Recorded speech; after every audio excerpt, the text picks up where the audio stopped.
Guys welcome to all for you Telugu. ఇవాళ అయితే నేను మీకు గుంటూరు కారం రివ్యూ అయితే ఇవ్వబోతున్నాను. ఫస్ట్ ఆఫ్ ఆల్ ఈ రివ్యూని ఒక్క లైన్లో చెప్పాలంటే ఐ డిసప్పాయింటెడ్ అబ్బా. ఫస్ట్ ఆఫ్ అయితే మహేష్ బాబు వన్ మ్యాన్ షోగా అయితే చెప్పుకోవచ్చు. బట్ సెకండ్ హాఫ్ నాకు అంతగా నచ్చలేదు ఈ movie. But Mahesh Babu fans ఎవరైతే ఉన్నారో చూడొచ్చు. అండ్ ఈ మూవీ నాకు తెలిసి కనీసం హిట్ ఆర్ యావరేజ్ అయితే అవుద్ది. బ్లాక్ బస్టర్ అండ్ అంటే చాలా కష్టమే. బట్ ఈ మూవీ చెప్పదగ్గ బెస్ట్ అయితే కాదు, అట్లాగని వర్స్ట్ కూడా కాదు, యావరేజ్ అనేది నేను చెప్పగలుగుతాను. ఎందుకంటే ఫస్ట్ హాఫ్లో ఆ కామెడీ అసలు స్వాగ్ భలే ఉంటుంది అనమాట మన మహేష్ బాబుది.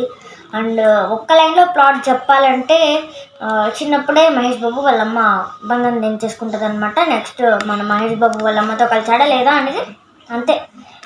నెక్స్ట్ ఇంకా ఇందులో నాకు ఒకటి తగ్గింది అనిపించింది, అదే హీరోయిన్స్. ఎందుకు పెట్టారు? పాటల కోసం పెట్టారు అంతే, అంతకు మించి ఇంకా వాళ్ళతో ఏ యూజ్ లేదు అంతే. అట్లా ఉంటారు అంతే, ఏం ఉండదు వాళ్ళ దగ్గర. అండ్ ఇందులో ఫైట్స్ కూడా నాకు మరీ హై ఏం అనిపించట్లేదు. And compare to old Trivikram movies అంటే ఆయన ఎంత బాగా మంచిగా మూవీస్ తీసేవారు. బట్ ఈసారి పెన్ను పేపర్ అసలు యూజ్ చేయలేదు అనుకుంటా.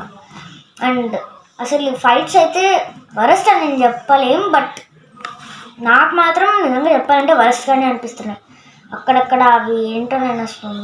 అండ్ ఇందులో కొన్ని ఎలిమెంట్స్ అయితే ఉంటాయి, అట్టా హైకి తీసుకుపోతాడు మళ్ళీ కిందికి దింపేస్తాడు. అంత పైకి తీసుకొని ఎందుకు కిందికి పడేయాలా అసలు?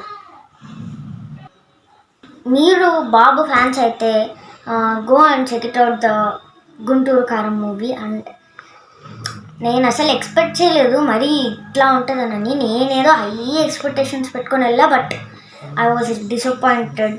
బట్ మూవీ చెప్పాలంటే ఫస్ట్ హాఫ్ బాగానే ఉంది, సెకండ్ హాఫ్ అంతా ఏం లేదు. బయటకు మాత్రమే గుంటూరు కారం, లోపలంతా సపసపదే. అండ్ ఈ వీడియోకి అయితే ఇంతే. మరి నెక్స్ట్ వీడియోతో కలుసుకుందాం. Bye bye.